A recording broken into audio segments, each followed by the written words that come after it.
Mula sa Universidad ng Silangang Pilipinas, kami ay nagtungo sa munisipalidad ng Pambuhan, Northern Samar upang magkalap impormasyon patungkol sa alamat na ilang dekada na pinapasa ng mga nakakatanda sa tradisyong pasalita. Ito ang alamat ni Samyana.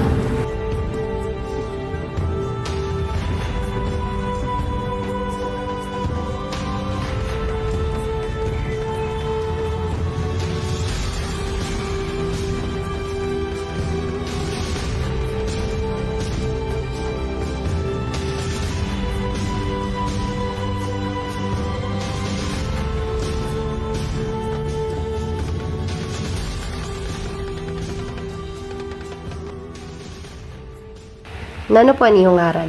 Ginis Tan Agubo. An iyo man po edad? Si 68. Kailan po kam dumatong sa Pambuhan? 1980. Nano po ang iyong nabatian tungkol po sa storya ni Samyana? San ako paglakaton di yan. Labi na kayo nagtrabaho manak sa agriculture. Nagpapakantok sa mga umanan. Daman ni istorya nga itong mga Samyana, enkantada sa iyo mga babae na medyo mayroong engkanto. Labi na ang kanyang gistaran, ito kung sa nga lugar nga nalukaban. Ayan, dito. So, damuan na yan mga istorya dun sa may nagkinamatay din sa high school, ng mga estudyante. Medyo nariyagan ko ni Samyana, pangalan pa man. Tapos damuan na, hindi ko puluhan dito sa Puan, Nalukaban area.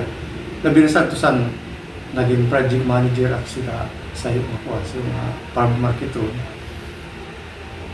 Paghahimo ng sa tusigan ganito, mayroon kami kontraktor nga ang mga operator sa mga halimbawa bulldozer. Nakabati nga ito sa istorya nga danay ko nung pagkatot nga sa gabi itong dito nga area nga lugar ni Samyana kuan nga damo nagpapatukar sin wala pa din sa tibabati pero dito sa lugar may da na ito danay magsuna ako itong dito nga lugar. So damo ito nga mga istorya pang mga sugad sito nga babatian ko sa Sibian Lakadon. Maswad ka kung matukani sa nga lugar, pagsasari, diba, dumiri Samyana. So, saya na nga panahon, no, sa dagmin sa istorya, may malaking batian. Danay kong ni Samyana, pagwara didi, napakanto ko sa Kawagan nga island. Ito Kawagan ito, ito sa yung island sa Pambuhan. Didi, popular doon. Natuod action dito nga, ito dito nga lugar, dahil ministaran kayo. Sa siguro mga 2015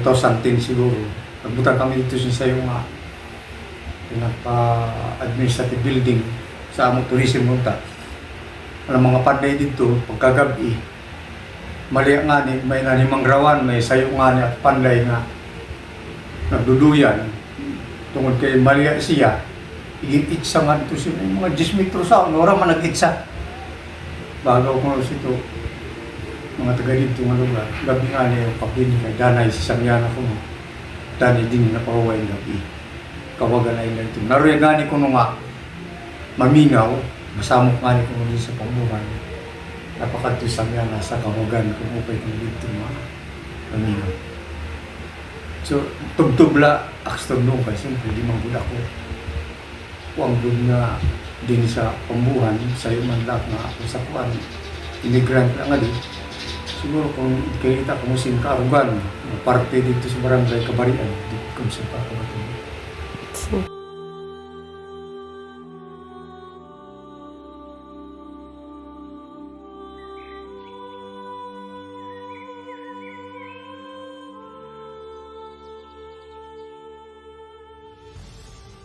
Ninyo Antonio Valenzuela, Tourism, Culture and Arts Officer sa Municipality of Pambuhan.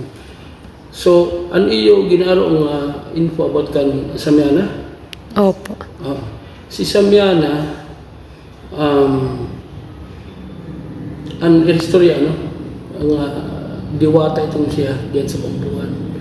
Nga dito siya na-star sa Nalukaban. Ang Nalukaban is a wetland, parang marshland siya, no? Nga kundiin very abundant ang mga hito. Tapos siyempre nakukuha farming sa mga tao at dito. Ang istorya ito sa mga nagre-research ito nga ang Nalukaban, ang nilarong ito itong mga wala ka-decompose ng mga kahoy, mga ano, parang sponge siya nagkukuhan sa tubig. Anyway, dito ang sightings kanya. Pero actually ang mga karugan niya, ang sakop ni Samiana, hindi nga Pambuhan, tupod mo ito sa Kawagan.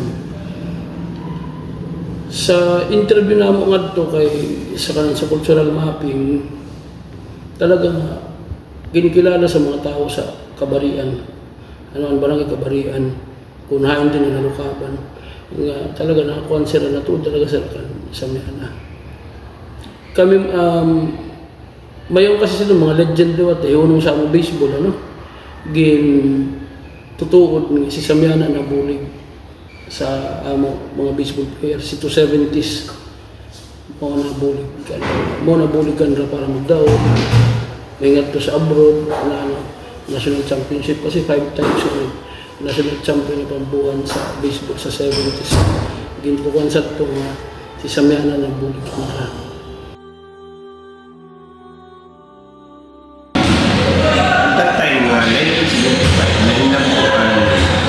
National competition sa Cagayan de Oro City at sa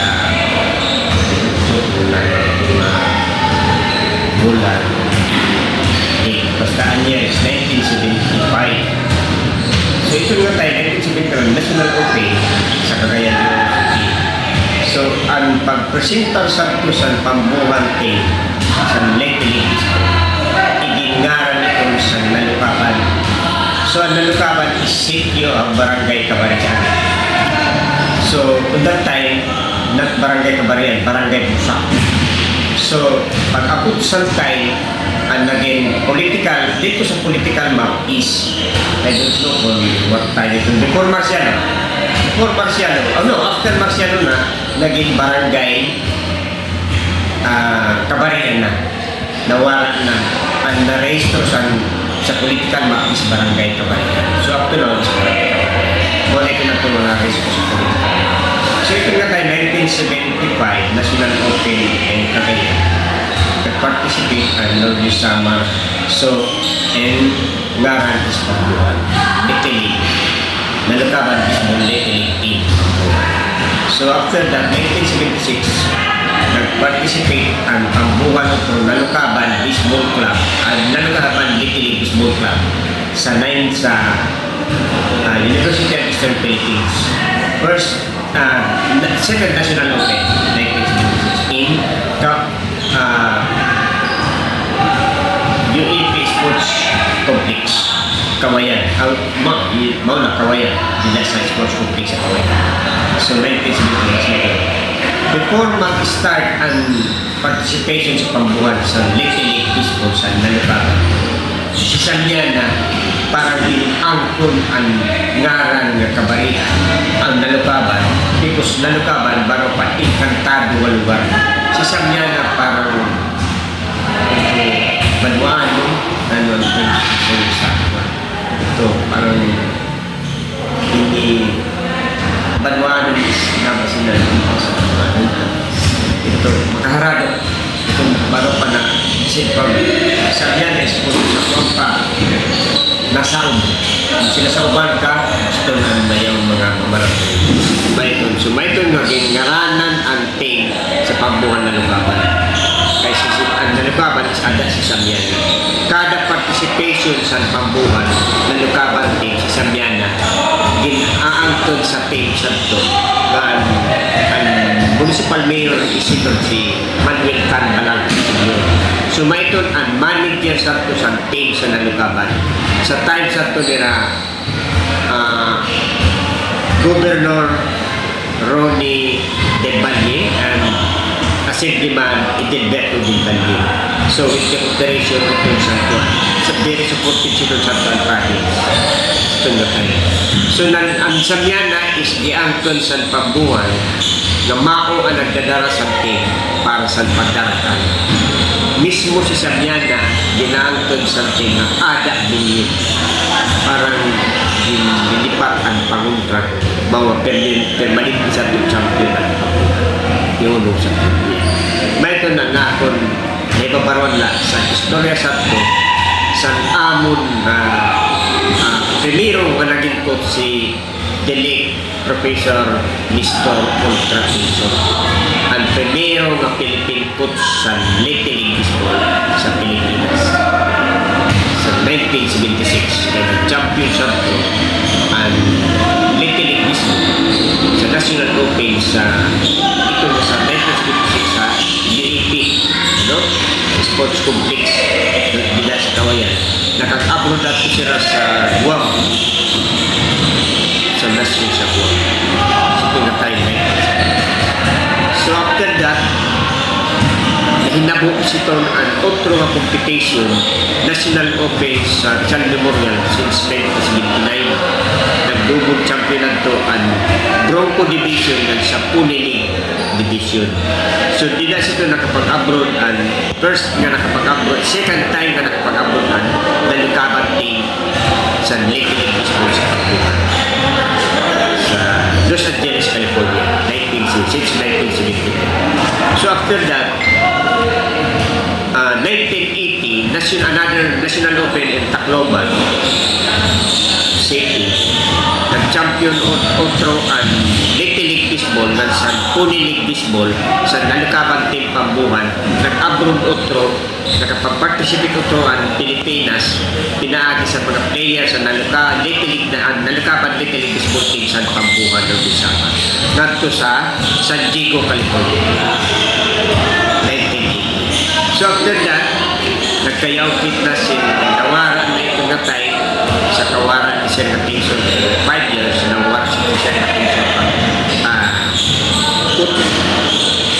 ikang sa 1981 parang si Sir Matinson naging bumalik sa 1985 National Open sa Naga City 1984 National Open sa Naga City nakapag-participate si Upat ka Division Upat ka Division so waray kitsi nila nakapag-champion sa itong natin sa Upat ka Division Bronco Division Pune League Division 4th Division yan sa Palomino wala sito nakapag-champion after that nagkayaw nakit utrosin bago ng mga players sa Little League Baseball na lukaban team sa pambuhan sa otro na nga henerasyon sa 1990s na. Tidak sito nagtikang ang mga player sa Little League Baseball sa nalukaban team pambuhan. Nagkamayada natin sa mga selecting athletes sa baseball sa Little League Baseball sa nalukaban team sa pambuhan. Nagto sa mga iba-iba na mga eskwelahan sa bugos na Pilipinas. Ito ang history sa Samiana. So ang Samiana may ito ang nagdadara sa team sa Little League Baseball sa pambuhan. Mga tao, haong kung doon si Samiana, mayawang kuno itong doon kuan, ini siminto. May itong kuno doon na alugan. Doon sa kuan, siya na doon na sitong nangaran. Ini dat na Santos na nalikaban. Yaong ko na itong doon mayabas, limon, kumpleto ko na itong doon sa mga prutas. Ikan ambot kay diri man kami nakita. Pero pag abot sa panahon na halimbawa New Year, mayon itong doon, ito fountain, hataas gid, drama nakakita. Sitong doon, nagsisina. Ito na kuan, dara ko nga, kuan, nadupad nga ito nga kalayo, tapos nagawara. Di ba, fountain ito? Nagwawarag itong doon. Pero dili kami sito nakakita kung may tao, kung ano. Basta itong lang ang nagsusuna. Itong doon. May kuno itong doon alugan nga kuan siminto. Pero ungod iton sambuhi pan at amay. Nga damyang kay taga munragong kami, naingaon kami sa loke. Anak amay, andam yan, montanyo. Nanginikag kami sitong doon. Di kan, liburong kami sitong doon. Kita si tatay, hasta manliwat kami, kag magkairoy kami. Inupod ka tatay. Nan gabot kami kuan tikag. Ungad itong diri itong buwa. Ambot la kay di man kami nasito niya na nakakita. Ito nga, nanggagabot kami tikag, inuuhaw na kami. Ang bagaw ko, tatay, kagutom pa, mauhaw. Ang bawa ni tatay niya dikit. Pero, dili pa indihan kuan. Dili pa bablayan. Ingawon kami siton.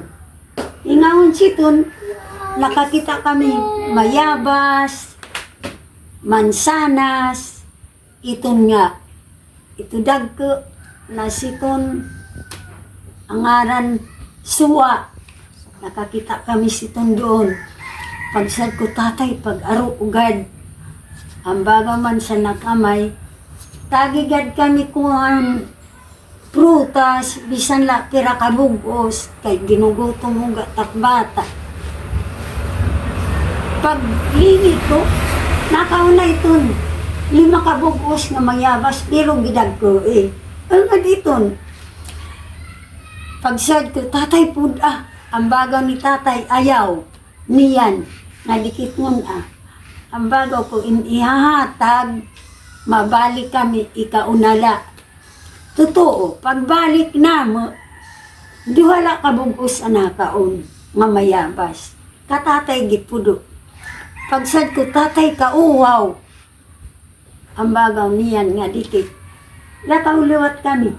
Nakakita kami si Tundon, halapad nga siminto. Ito nga siminto, abot nga sitong alugan. Gyalaro mi.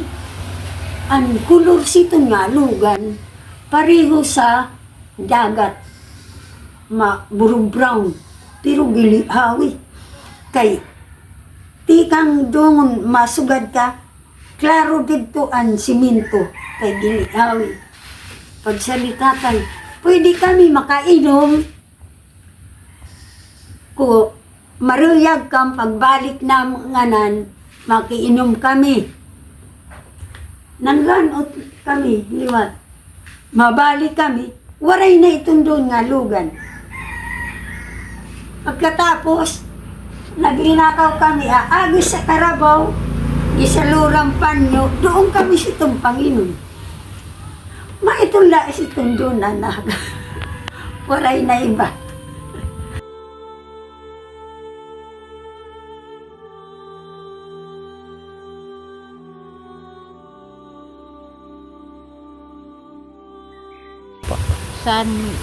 Santo, diri pa man liwat dako, pero nababatian ko ito nga ginusugan sa kaarugan nga si Samyana kuno didi sa may palayan sa may nalukaban.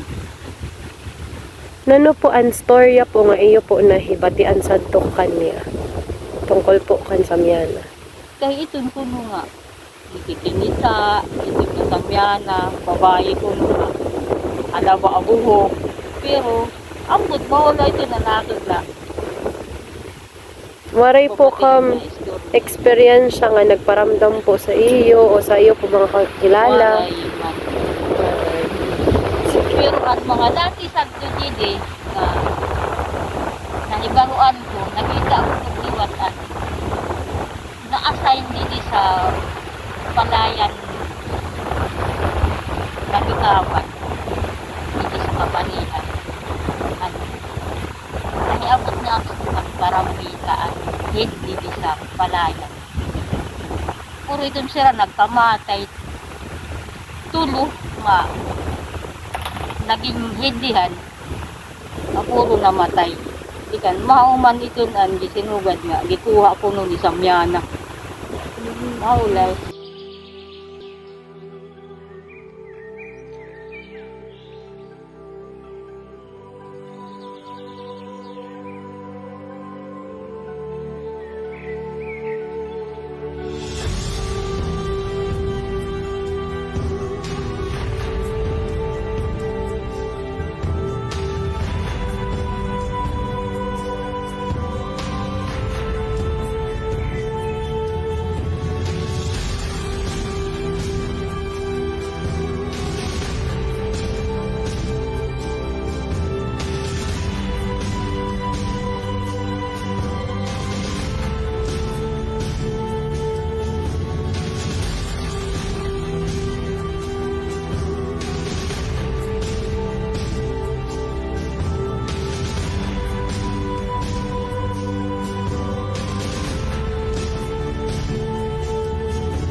Para sa mas maupay nga haluag nga paglimot nga pag-intindi sa atong istorya, impupuno sa mga dokumento, litrato, nga mga butang nga nagsusumat sa mga istorya sa atong komunidad.